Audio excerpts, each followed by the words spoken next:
844-731-4987. Take a picture, write it down, take a screenshot, whatever you got to do. Anything Medicare related, they will help you out.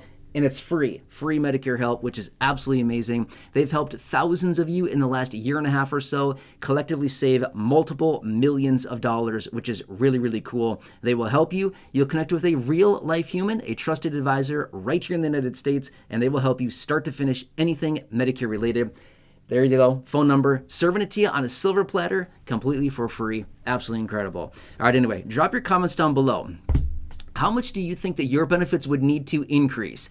Either give a percentage or a dollar amount. How much do you think you would need as an increase just to bring you up to where you really need to be with your monthly benefit? Well, I look forward to reading those comments down below. Let's pop this article up right here, right now. Feel free to read through the details on this. All right, so a new study was released by the Senior Citizens League, otherwise known as TSCL. Here's what they found.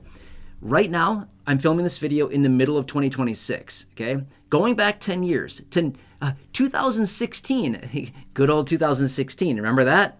I don't, but it was probably pretty good. I don't remember it, but it was probably a pretty fun time.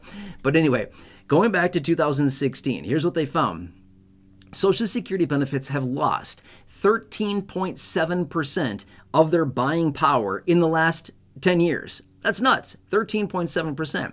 So what this really means is that $1 today is actually worth 86.3 cents. 86.3 cents is how much $1 is now worth today. That's a reduction of 13.7%. So the purchasing power of our dollars on Social Security have reduced by that much. And again, just like what I've been saying for years. In fact, it's realistically probably more than 13.7%, but this is just the study based on the metrics that the Senior Citizens League found.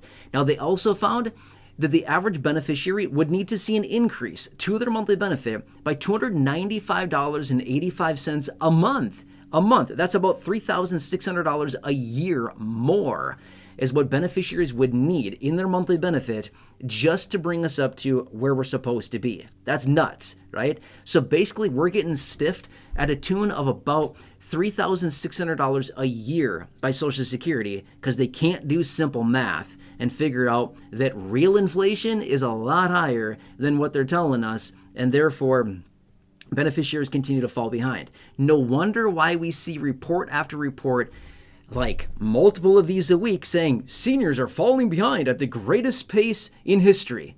Duh, look at the numbers. It's not that hard to figure out. I've been saying this for years, right?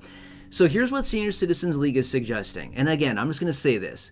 I really like what Senior Citizens League is doing. TSCL, they do a really good job. I'm not sure if anybody from there is watching. I've talked about them many, many times over the years. I really like what they do. Really, I really, really like what they do. I agree with most of the things that they suggest. Here's one thing that they're suggesting that I actually disagree with. They're suggesting that the current formula that is used, as in the CPIW, the Consumer Price Index for Urban Wage Earners and Clerical Workers, which is currently used right now to determine the COLA, they want that changed to the CPIE, the Consumer Price Index for the elderly. Now, I've done extensive research on this, and I've brought you videos over the years talking about the difference between the CPIW and the CPIE. Generally, the CPIE, over the course of about a 10-year time frame, the CPIE only outpaces the CPIW by about 1.6%, give or take a little bit. It's not much. It's not going to fix the problem. Just being fair with you. It is not going to fix the problem.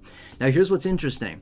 The CPIW doesn't have very much of a weight into healthcare expenditures. Meanwhile, as you saw in the article there, those individuals that are 65 plus pay twice as much on healthcare as younger counterparts. Those individuals that are 75 years of age and plus pay 3 times more than younger counterparts. So, obviously, we should take more of a consideration into healthcare to determine how much of a raise beneficiaries should be getting, because that should take a lot more weight, because as somebody is getting 65, 70, 75 and over, they're paying a lot more of their money, their income, into healthcare. And healthcare, we also know, outpaces inflation by a pretty significant margin.